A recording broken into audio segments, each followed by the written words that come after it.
হিজরি বর্ষের গুরুত্বপূর্ণ এবং সম্মানিত একটি মাস অতিক্রম করছি আমরা, আর সেই মাসটি হচ্ছে রজব মাস। রজব মাস আশহুরুল হুরুম তথা সম্মানিত মাসসমূহের অন্তর্ভুক্ত। সূরাত তাওবার ৩৬ নম্বর আয়াতে আল্লাহ রাব্বুল আলামিন ইরশাদ করেন, আল্লাহ সুবহানাহু ওয়া তাআলার বিধান অনুপাতে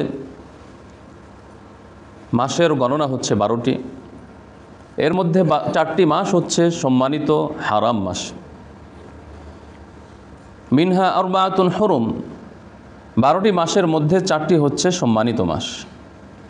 যালিকা দ্বীনুল কাইয়্যিম, সুতরাং এটি আল্লাহ রাব্বুল আলামিনের সুপ্রতিষ্ঠিত বিধান। ফালা তাজলিমু ফিহিন্না আনফুসাকুম, তোমরা এই মাসগুলোতে নিজেদের প্রতি জুলুম, অন্যায়, অবিচার করো না। সহিহ বুখারী ৪৬৬২ নম্বর হাদিসে রাসূলুল্লাহ সাল্লাল্লাহু আলাইহি ওয়াসাল্লাম এই ৪টি মাস হারাম সেটি কোনগুলো সেটির বিবরণ দিয়েছেন। রাসূলুল্লাহ সাল্লাল্লাহু আলাইহি ওয়াসাল্লাম বলেন, আস-সানাহ ইসনা আশারা শাহরা, বছর হচ্ছে ১২টি মাসে। মিনহা আরবাআতুন হুরুম, যার মধ্যে 4টি মাস সম্মানিত। সালাসুন মুতাওয়ালিয়াত, 3টি হারাম মাস হলো লাগাতার ধারাবাহিক, আর তা হলো জিলকদ, জিলহজ, মুহররম। আর অপর সম্মানিত মাসটি হলো রজব, যা জমাদুল উখরা এবং শাবানের মধ্যবর্তী মাস। তো সুতরাং আমরা কোরআন এবং হাদিস থেকে বুঝতে পারলাম রজব মাস সম্মানিত একটি মাস এবং আশহুরুল হুরুমের অন্তর্ভুক্ত। এই মাসসমূহে আল্লাহ সুবহানাহু ওয়া তাআলার নির্দেশনা হলো ফালা তাজলিমু ফিহিন্না আনফুসাকুম, এই 4টি মাসে তোমরা নিজেদের প্রতি জুলুম করো না। নিজেদের প্রতি জুলুম করার অর্থ হলো আগে বেড়ে মারামারি, কাটাকাটি, যুদ্ধ বিগ্রহ, আক্রমণাত্মক যুদ্ধ, লড়াই ইত্যাদি করো না। নিজেদের প্রতি জুলুম করো না, এর অর্থ হলো অন্যায় করো না, অবিচার করো না, আল্লাহর হুকুম লঙ্ঘন করো না। যদিও আল্লাহর হুকুম লঙ্ঘন করা সকল অবস্থাই নিষিদ্ধ, শুধুমাত্র নিষিদ্ধ বা সম্মানিত মাসের মধ্যেই অন্যায় করা নিষিদ্ধ তা নয়। তারপরও আল্লাহ রাব্বুল আলামিন বিশেষভাবে এই 4টি মাসে অন্যায় অবিচার করতে নিষেধ করেছেন, কারণ এর ভয়াবহতা সুদূর প্রসারী। যেভাবে এই 4টি মাসে কোনো ব্যক্তি যদি নেক আমল করে, ভালো কাজ করে, আল্লাহর হুকুম পালন করে, মানবতার সেবা করে, যেভাবে এর প্রভাব সুদূর প্রসারী। এই মাসগুলোতে যারা নেক আমল করবে অন্যান্য মাসে নেক আমল করার সুযোগ প্রাপ্ত হবে, তৌফিক প্রাপ্ত হবে।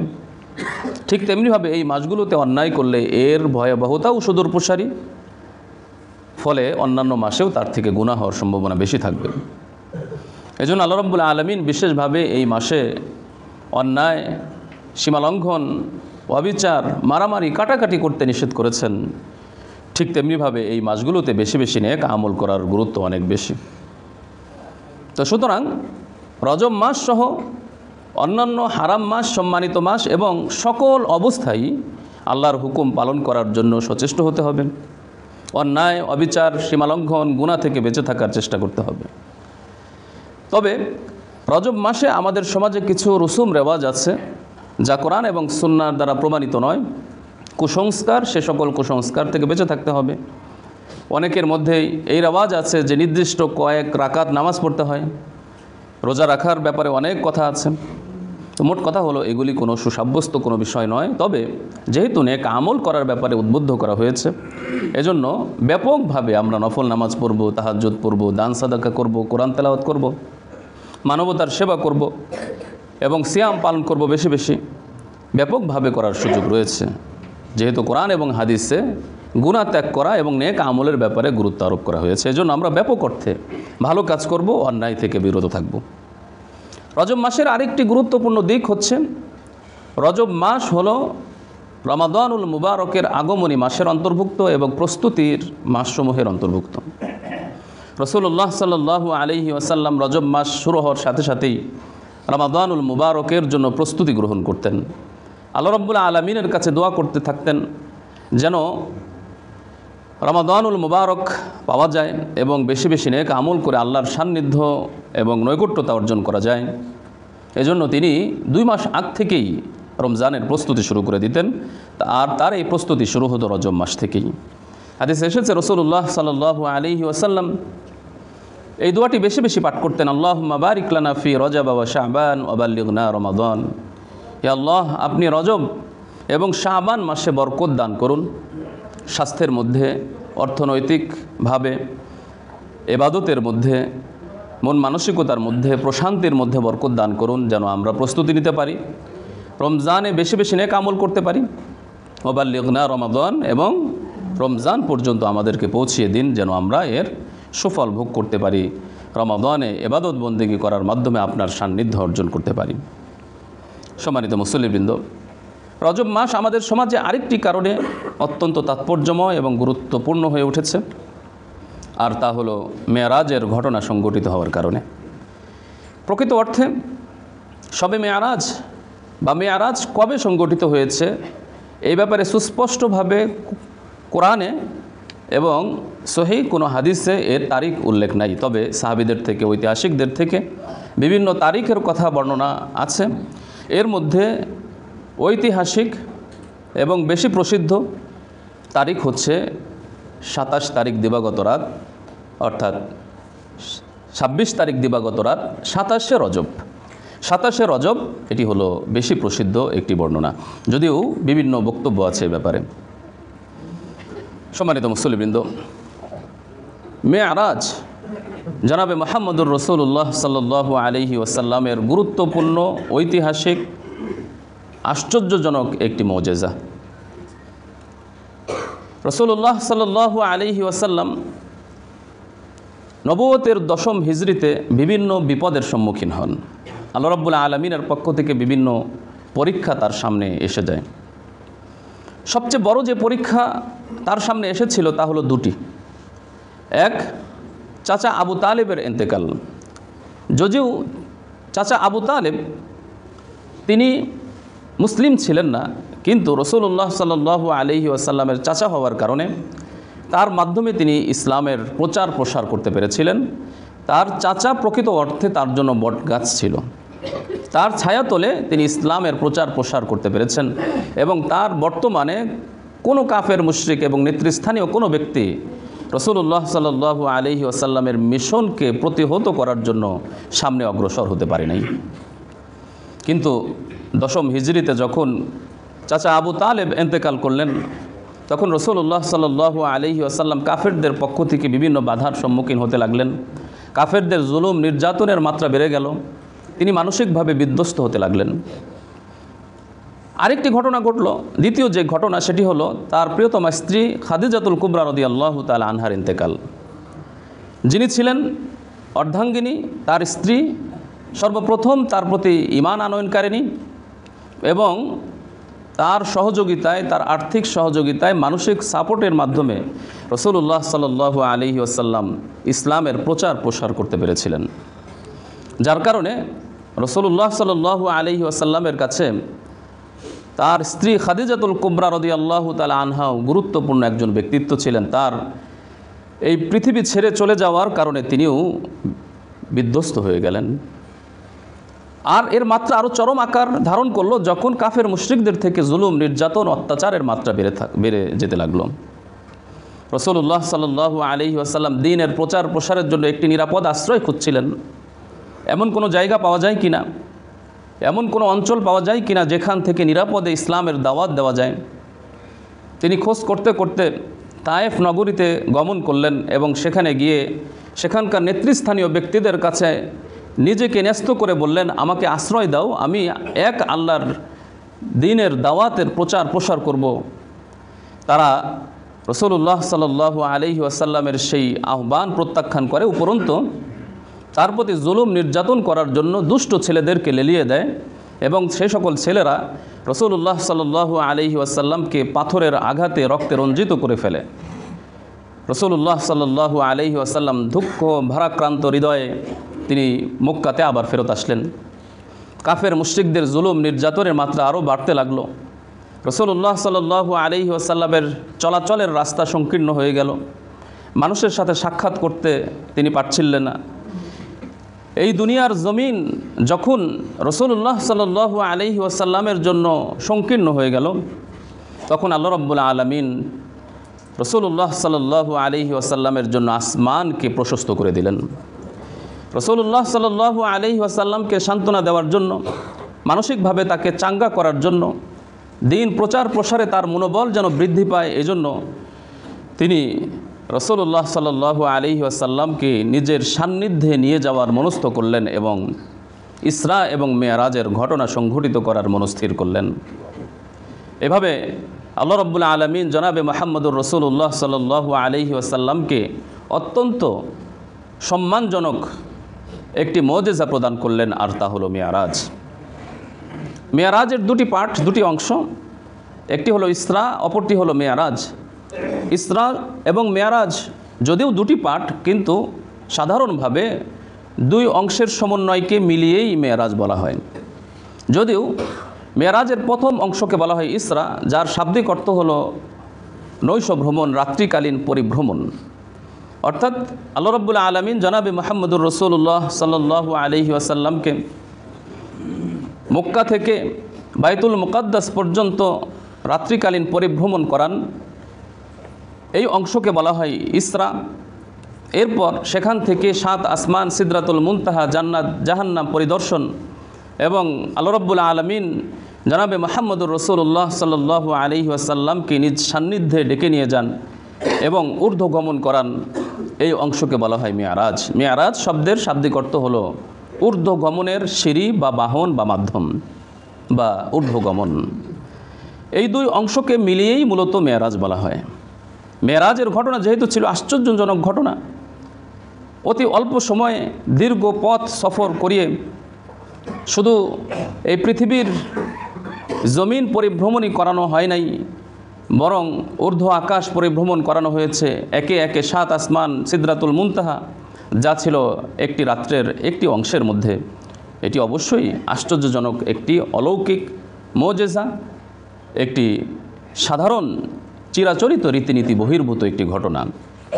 আর নবী রাসূলদের ক্ষেত্রে এমন ঘটনা ঘটে থাকে।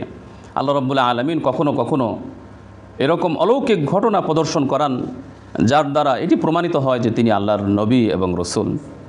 যেহেতু এটি আশ্চর্যজনক একটি ঘটনা ছিল, এজন্য আল্লাহ রাব্বুল আলামিন ইসরা এর বিবরণ কোরআনুল কারীমে সূরাতুল ইসরা বা বনী ইসরাঈলের প্রথমেই সুবহান শব্দ দিয়ে করেছেন, কারণ সুবহানাল্লাহ আশ্চর্য ঘটনার দিকে ইঙ্গিত বহন করে। আল্লাহ সুবহানাহু ওয়া তাআলা সূরাত বনী ইসরাঈলের প্রথম আয়াতে ইরশাদ করছেন, সুবহানাল্লাযী আসরা বিআবদিহি লাইলাম মিনাল মাসজিদিল হারামি ইলাল মাসজিদিল আকসাল্লাযী বারাকনা হাওলাহু লিনুরিয়াহু মিন আয়াতিনা। সুমহান সেই পবিত্র সত্তা, যিনি তার বান্দাকে রাত্রের একটি অংশে মসজিদে হারাম থেকে মসজিদে আকসা পর্যন্ত পরিভ্রমণ করিয়েছেন, যে মসজিদে আকসার চতুর্পার্শ্বকে আমি বরকতময় করে দিয়েছি। তাকে এই পরিভ্রমণ এজন্য করিয়েছি, লিনুরিয়াহু মিন আয়াতিনা, যেন আমি তাকে আমার বড় বড় নিদর্শনসমূহ প্রত্যক্ষ করাতে পারি। ইন্নাহু হুয়াস সামিউল বাসীর, নিশ্চয় আল্লাহ রাব্বুল আলামিন সর্বশ্রোতা সর্বদ্রষ্টা।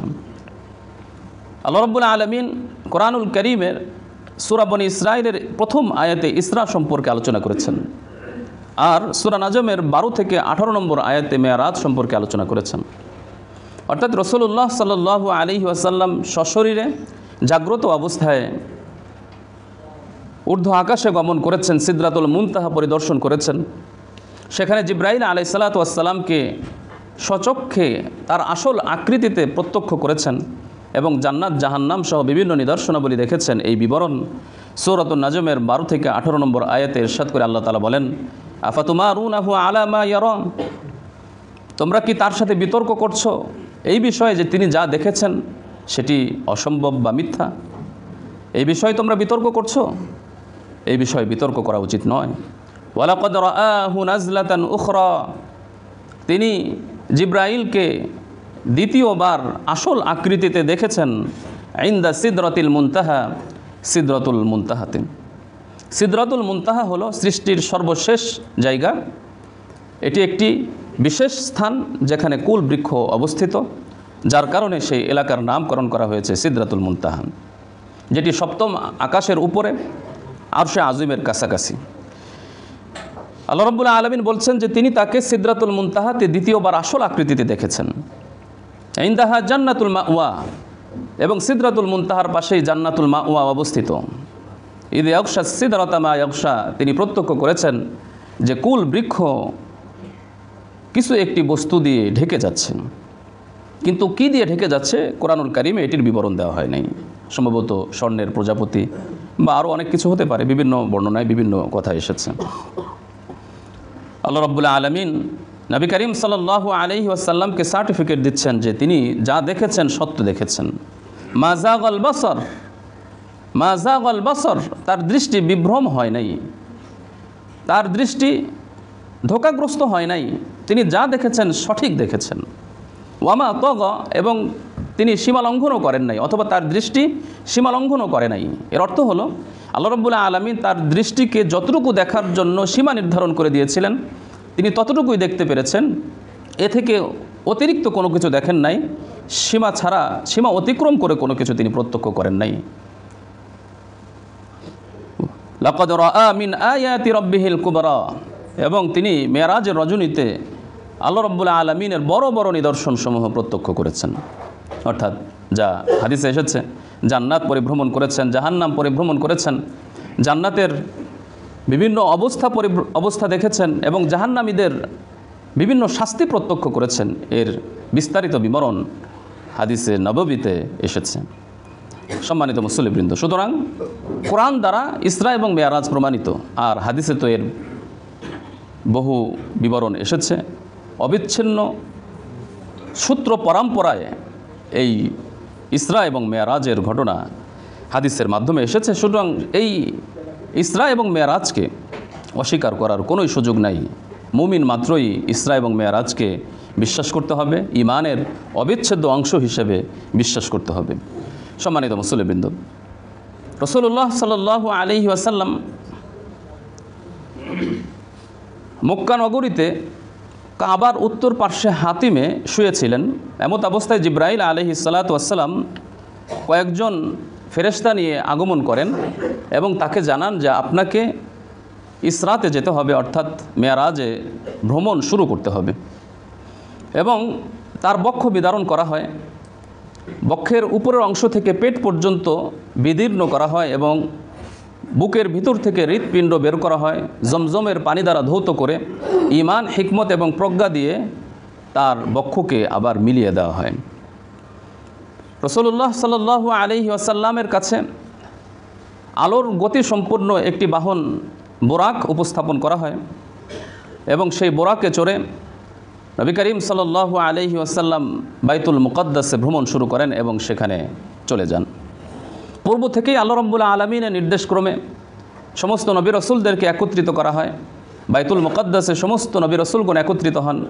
নবী করিম সাল্লাল্লাহু আলাইহি ওয়াসাল্লামের ইমামতিতে 2 রাকাত নামাজ সম্পন্ন হয় এবং পরবর্তীতে রফরফ অথবা মেয়ারাজ একটি বাহন, সে মেয়ারাজ উপস্থাপন করা হয় এবং সে মেয়ারাজে চড়ে রাসূলুল্লাহ সাল্লাল্লাহু আলাইহি ওয়াসাল্লাম 7 আসমান, সিদরাতুল মুনতাহা ইত্যাদি পরিভ্রমণ করেন। 7 আসমানে বিভিন্ন নবী রাসূলদের সাথে সাক্ষাৎ হয়, সালাম বিনিময় হয়, দোয়া বিনিময় হয় এবং বিভিন্ন কথোপকথন হয়। প্রথম আসমানে আদম আলাইহিস সালাতু ওয়াসসালাম, দ্বিতীয় আসমানে ইয়াহইয়া এবং ঈসা আলাইহিস সালাতু ওয়াসসালাম, তৃতীয় আসমানে ইউসুফ আলাইহিস সালাতু ওয়াসসালাম, চতুর্থ আসমানে হযরত ইদ্রিস আলাইহিস সালাতু ওয়াসসালাম, পঞ্চম আসমানে হযরত হারুন আলাইহিস সালাতু ওয়াসসালাম, ষষ্ঠ আসমানে হযরত মুসা আলাইহিস সালাতু ওয়াসসালাম এবং সপ্তম আসমানে ইব্রাহিম আলাইহিস সালাতু ওয়াসসালামের সাথে সাক্ষাৎ হয়, সালাম বিনিময় হয়, দোয়া হয়, বিভিন্ন কথোপকথন হয়। আল্লাহ রাব্বুল আলামিনের সান্নিধ্যে যান, জান্নাত জাহান্নাম পরিভ্রমণ করেন এবং সেখান থেকে সেই রাত্রেই তিনি দুনিয়াতে আবার ফেরত আসেন। মেরাজের রজনীতে আল্লাহ রাব্বুল আলামিন নবী করিম সাল্লাল্লাহু আলাইহি ওয়াসাল্লামকে হাদিয়া দিয়েছেন এবং কিছু বিধিবিধান দান করেছেন এবং নবী করিম সাল্লাল্লাহু আলাইহি ওয়াসাল্লামও কিছু ঘটনা প্রত্যক্ষ করেছেন।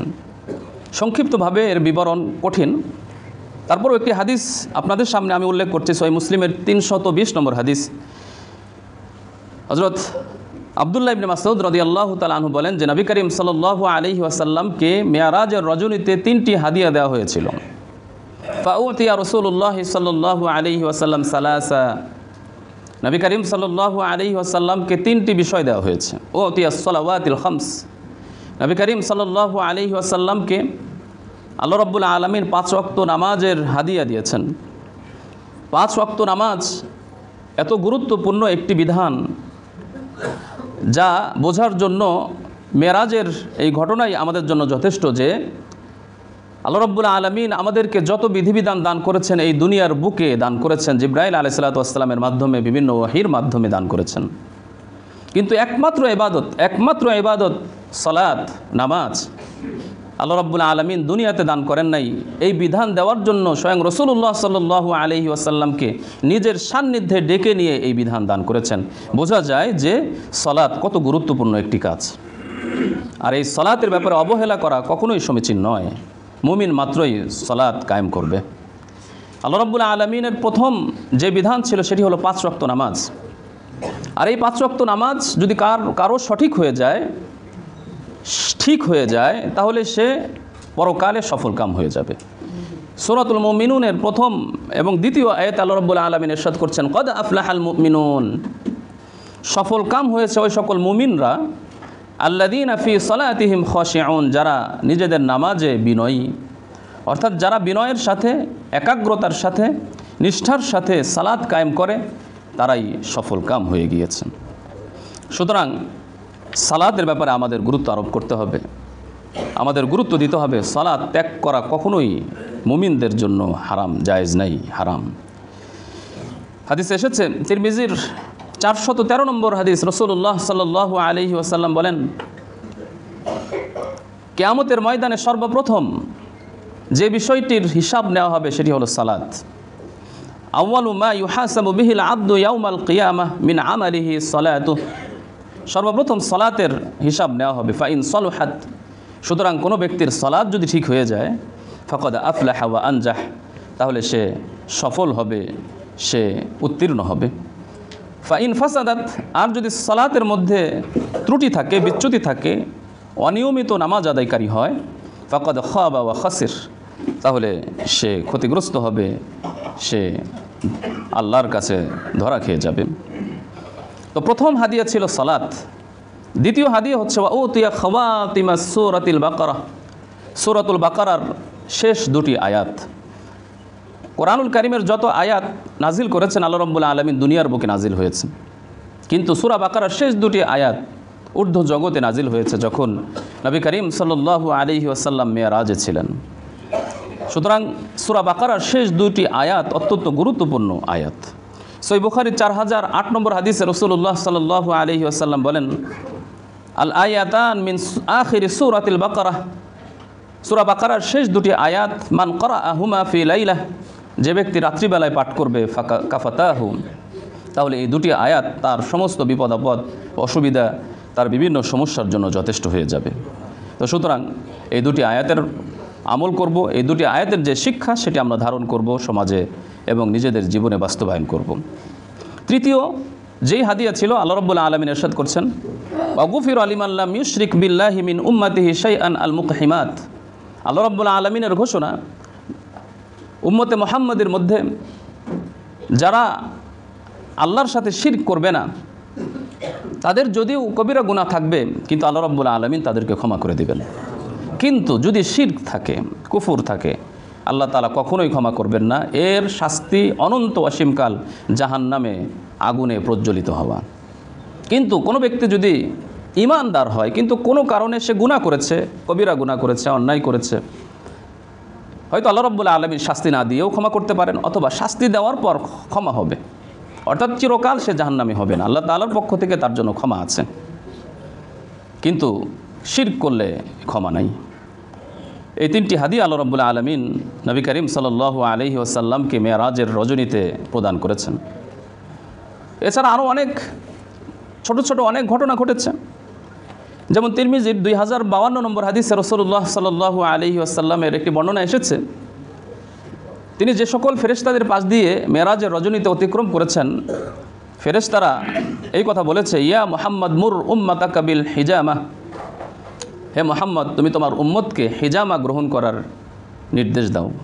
হিজামা হচ্ছে এক প্রকার বিশেষ পদ্ধতিতে যে সকল মন্দ বা খারাপ রক্ত আছে সে রক্তগুলোকে বের করা হয়, যেটাকে বর্তমানে হিজামা বলা হয়। হাদিসের পরিভাষাও হিজামা এবং এর বিভিন্ন জায়গায় এর ব্যবস্থাও আছে। তো যা হোক, হিজামা করতে রাসূলুল্লাহ সাল্লাল্লাহু আলাইহি ওয়াসাল্লামকে নির্দেশনা দেওয়া হয়েছে। ইব্রাহিম আলাইহিস সালাতু ওয়াস সালামের সাথে সাক্ষাৎ হয়েছিল। তিরমিজির 3462 নম্বর হাদিসে রাসূলুল্লাহ সাল্লাল্লাহু আলাইহি ওয়াসাল্লাম ইরশাদ করেন যে আমার সাথে ইব্রাহিম আলাইহিস সালাতু ওয়াস সালামের সাক্ষাৎ হয়েছে। ইব্রাহিম আলাইহিস সালাতু ওয়াস সালাম বলেছেন, হে মুহাম্মদ তুমি আমার পক্ষ থেকে তোমার উম্মতকে সালাম পৌঁছিয়ে দিও। আমি তোমার উম্মতকে সালাম দিলাম, আসসালামু আলাইকুম ওয়া রাহমাতুল্লাহ। ওয়া আখবিরহুম আন্নাল জান্নাহ তাইয়্যিবাতুত তুরবাহ, এবং তুমি তোমার উম্মতকে এই সংবাদ দিও যে জান্নাত অত্যন্ত লোভনীয় সুন্দর পরিবেশ, স্বাস্থ্যকর পরিবেশ, এবং তার মাটিগুলো পবিত্র সুগন্ধময় এবং তার পানি সুমিষ্ট, কিন্তু তার জমিন উর্বর কিন্তু সমতল। সেখানে আবাদ করতে হবে, সেখানে গাছ লাগাতে হবে, বিল্ডিং নির্মাণ করতে হবে। আর এই বিল্ডিং নির্মাণ হবে আমলের মাধ্যমে, আর গাছ তৈরি হবে তাসবিহের মাধ্যমে, আল্লাহর পবিত্রতা বর্ণনার মাধ্যমে। ওয়া আন্না গিরাসাহা, এবং তার গাছপালা তার আবাদ হবে কিভাবে?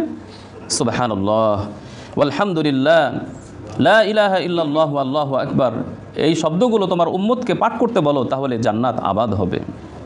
এভাবে ইব্রাহিম আলাইহিস সালাতু ওয়াস সালাম জান্নাত আবাদের কিছু উপায়ও বলে দিয়েছেন। নবী করিম সাল্লাল্লাহু আলাইহি ওয়াসাল্লাম জাহান্নাম প্রত্যক্ষ করেছেন। তিনি দেখেছেন যে যারা গীবত করত তারা জাহান্নামের মধ্যে মৃতদের গোশত ভক্ষণ করছেন। নবী করিম সাল্লাল্লাহু আলাইহি ওয়াসাল্লাম জিজ্ঞাসা করলেন, তাদের অবস্থা এমন কেন? জিবরাইল আলাইহিস সালাতু ওয়াস সালাম বলেছেন যে তারা গীবত করত। আবু দাউদের 4878 নম্বর হাদিসে এসেছে যে রাসূলুল্লাহ সাল্লাল্লাহু আলাইহি ওয়াসাল্লাম একদলকে দেখলেন যে নখ দিয়ে তাদের চেহারা এবং বুক খামচাচ্ছে। আমি জিজ্ঞাসা করলাম, এরা কারা? জিবরাইল আলাইহিস সালাতু ওয়াস সালাম বললেন, আল্লাযীনা ইয়াকুলুনা লুহুমান নাস, যারা মানুষের গোশত খেত, অর্থাৎ যারা গীবত করত, সমালোচনা করত। ওয়া ইয়াকাউনা ফি আ'রাদিহিম, এবং মানুষের সম্মানকে লুণ্ঠন করত, সম্মানকে নষ্ট করত, মানহানি করত। এদের পরিণতি হবে এমন। এছাড়াও রাসূলুল্লাহ সাল্লাল্লাহু আলাইহি ওয়াসাল্লাম মুসনাদে আহমদের 12211, সহিহ বুখারী 1143, 1386, 7047 নম্বর এই বর্ণনাগুলোতে বিভিন্ন ঘটনা দেখেছেন। শুধু সংক্ষিপ্তভাবে বলছি, যারা ফরজ নামাজে অবহেলা করে, ফজরের নামাজ ত্যাগ করে যারা ঘুমিয়ে থাকে, তাদের পরিণতি দেখেছেন। এতিমের মাল যারা অন্যায়ভাবে ভক্ষণ করেছে, মানুষের মাঝে যারা শত্রুতা তৈরি করেছে, এমনিভাবে যারা মিথ্যা কথা বলে, গুজব রটায়, মিথ্যা সংবাদ ভাইরাল করে, তাদের শাস্তি প্রত্যক্ষ করেছেন। জিনাকারী নারী এবং পুরুষের শাস্তি প্রত্যক্ষ করেছেন। যারা সুদ ভক্ষণ করে তাদের শাস্তি রাসূলুল্লাহ সাল্লাল্লাহু আলাইহি ওয়াসাল্লাম প্রত্যক্ষ করেছেন। এই হাদিসগুলোতে এ সকল বিষয় সুবিস্তারিতভাবে বিশদভাবে এসেছে। যদিও এমন হতে পারে যে এই ঘটনাগুলো আল্লাহ রাব্বুল আলামিন যারা অতীতে ইন্তেকাল করেছেন তাদের অবস্থা তুলে ধরেছেন, যেন রাসূল সাল্লাল্লাহু আলাইহি ওয়াসাল্লাম দেখেন এবং উম্মতকে বলতে পারেন। অথবা ভবিষ্যতে এরকম ঘটনা ঘটবে, প্রতীকী আকারে রাসূলুল্লাহ সাল্লাল্লাহু আলাইহি ওয়াসাল্লামকে দেখানো হয়েছে, যেন উম্মত সতর্ক হয়ে যায়। তো এটা ঘটনা ঘটেছে কিনা, আদৌ ঘটেছে বা সামনে ঘটবে, এটা কিভাবে দেখলো, এই জাতীয় কথা বলে আসলে প্রশ্নবিদ্ধ করা কখনোই একজন মুমিন ইমানদারের কর্ম হতে পারে না। মেরাজের ব্যাপারে আমাদের সঠিক আকীদা বিশ্বাস পোষণ করতে হবে। সঠিক আকীদা এটা ঈমানের অবিচ্ছেদ্য অংশ এবং এটা গায়েবের একটি বিষয়। আর গায়েবের প্রতি ঈমান আনা প্রত্যেক ঈমানদারের কর্তব্য। এজন্য ঈমানের অকাট্য অবিচ্ছেদ্য অংশ মেরাজ, অস্বীকার করার কোনো সুযোগ নাই। এমনিভাবে রাসূলুল্লাহ সাল্লাল্লাহু আলাইহি ওয়াসাল্লাম যা প্রত্যক্ষ করেছেন সেটিকেও বিশ্বাস করতে হবে। অবিচ্ছিন্ন সূত্র পরম্পরায় রাসূলুল্লাহ সাল্লাল্লাহু আলাইহি ওয়াসাল্লাম থেকে নিয়ে আমাদের পর্যন্ত সেটি প্রমাণিত। সুতরাং এর আকীদা বিশ্বাসের ক্ষেত্রেও আমাদের স্বচ্ছ ধারণা রাখতে হবে। কোনরূপ ভ্রান্ত চিন্তা, অবিশ্বাস, একটি অংশকে বিশ্বাস, যেমন ইসরাকে বিশ্বাস করা, মেরাজকে অবিশ্বাস করা, এটি আসলে মুমিনের কাম্য হতে পারে না, করণীয় হতে পারে না। এ ব্যাপারে আমাদের সজাগ দৃষ্টি রাখতে হবে, কারণ এটি ঈমানদারদের ইসলামের ঈমানের একটি আকীদা। সুতরাং যারাই আকীদা সঠিকভাবে পোষণ করতে পারবে তারাই প্রকৃত ঈমানদার হতে পারবে। আল্লাহ রাব্বুল আলামিন আমাদের সকলকে এই ঘটনা বিশ্বাস করা এবং এ থেকে শিক্ষা গ্রহণ করার তৌফিক দান করুন। আমিন। কাতার পূরণ করে নেই, কাতার সোজা করে নেই।